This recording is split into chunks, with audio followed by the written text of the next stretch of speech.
When you lived there at the house, or did she still make that cheese she used to make? Yes, and that's one What thing was I it called? regret. Tacote or? I regret that's the only thing I didn't learn from her, but I used to go with her to sell it Where? all over on 6th Street by the church. Really? Just people's homes you would knock? People's homes. She had regular people that would buy her cheese for $1. The Mexican people. Mexican people. Only for $1. Yes, and I remember So that. how long would it take her to make the cheese? I never seen her do it. That's why I don't know how I learned. I should have. That's one thing I never learned. What did she call that? That's a good question, Larry. What was that? You said that manteque, or what was she would grind their stuff on? What's it called? Metate? Yeah, how you spell it? I have to write it in order. And what did it? What did it consist of? What was it? Just a What's that? a board or what? No, the metate. I don't know what it is. Oh, you don't know what it is? It's like your molcajete. You know molcajete? Only it's long like this, and then it's a big long thing like this. The same thing. Oh, it has like sides to it or something? No. And I mean, if you did it, you would go like this, keep going, bring it in the center. It never went out. Although she had the pans on the side, she was real good at it. I mean, she did it fast. And just kept putting, so it wouldn't fall over. She just kept going, and she grinded her corn. She grinded her corn. She didn't get the masa like we go and buy the masa. She made her own. Metate? Yeah. Who ended up with that? Huh? Who ended up with that? That's a good question. I don't. In fact, I got my mom. I used to make chili the hard way. I don't do it now. I do it in the blender. This was my mom's original. Oh, really? This is what it was made of. And you know, like this, but it was like this. About that round. And you just go like that. She even taught Gilbert how to do it.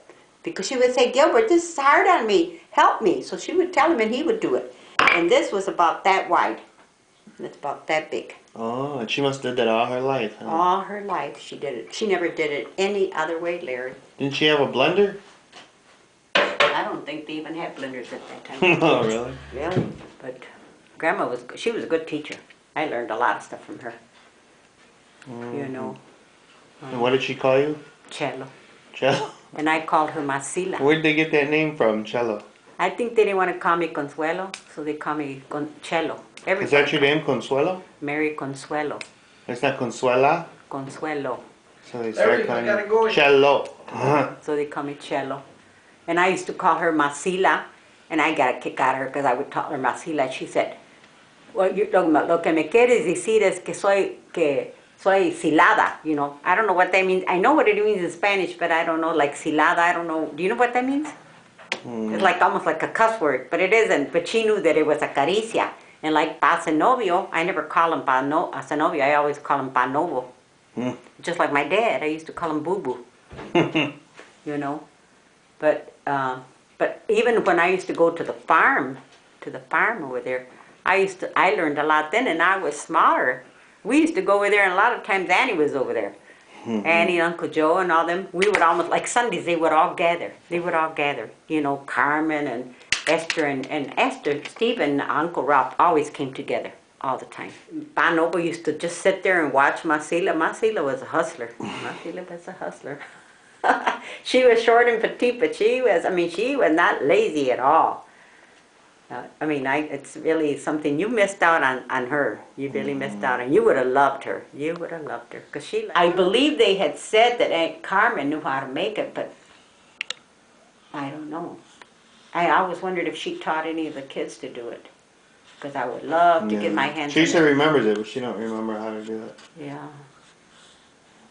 I think it's so good. I don't know what it is though. I know she used to make it way back in the farm. Because she sold it for a long time, because I was around 5 or 6 and I would go around with her all around the area of St. Joe's to sell it. And even when I lived up with her, Gilbert used to take us for her to sell. Really? She made it for a long, long time. I regret that all the time, that I never learned how to make it. And what'd she make it from, milk or what? I think all I remember is her saying something about the cow. That's all I remember. That's all I remember. I don't know how but she was so cute because she made them so nice and round, and I don't even know how she used that pattern. I don't know whether she did them by hand. I never seen her do it, so I don't know. She would always have them ready. She would have piles and Yeah, piles. Teresa said, because Teresa's explained to me one time, she would take the topping off the milk. What do you call Mm-hmm. that topping? The cocote, I think that's what you were just saying. Yeah, and she would gather it up, and then somehow she'd put it like in a ball, Yeah, and but then what she'd did she slide. put in there? I don't know. I remember my mom saying that there were some pills she had to put, like a pill to Oh, make it harder or something. I don't know. Mom remembered I too. remember asking your mom if she knew it too, but Yeah, she didn't know it. yeah. Nobody knew it. Nobody knew it. I thought for sure that Dora would know. Dora doesn't know. Even Della, because Della's a good cook. Hmm. Della didn't know how to make it either. So I really don't know. I've never heard of a recipe like that. I don't know. Yeah, I don't that's even know that's what it's something from the called. old way. Yeah.